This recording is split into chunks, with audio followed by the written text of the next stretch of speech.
வடகம் 6 கிலோ வெங்காயம் உரிச்சா 5 கிலோ வரும். 1 கிலோ பூண்டு, 1 கிலோ கடுகு, 1 டம்ளர் வெந்தயம், 1 டம்ளர் உளுந்து, 1/4 கிலோ ஜீரகம், 5 ஸ்பூனு மஞ்சள், உப்பு 1/2 டம்ளர், கருவேப்பிலை எல்லாத்தையும் எல்லாம் ரெடி பண்ணி வச்சுக்கிட்டு வெங்காயத்தை அரிஞ்சிக்கணும். அரிஞ்சு வச்சுக்கிட்டு எல்லாம் மிக்சியில் போட்டு ஒரு அடி அடிக்கலாம். அது மாதிரி கிரைண்டரில் போட்டு ஒரு அடி அடிச்சுட்டு எல்லாத்தையும் கலந்து வாளியில் போட்டு வச்சுட்டு நான் காத்தால நல்ல நேரம் போட்டு பெசிஞ்சு வெயிலில் உண்டை பண்ணி வச்சா சூப்பராக இருக்கும். 5 நாளில் காஞ்சிடும். காஞ்சது இதை போல் இருக்கும். அப்படி இருக்கும் காஞ்சது. ஈரத்தில் வச்சிங்கன்னா இவ்வளோ பெருசு. ஈரமாக வச்சு அப்படி கட்டு.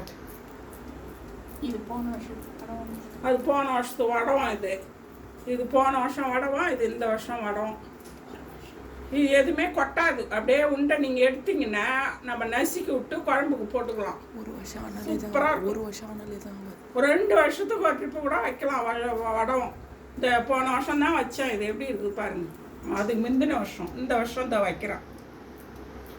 அப்படியே சூப்பராக இருக்கும் வடகம். 15 நாள்லேயே காஞ்சிரும்.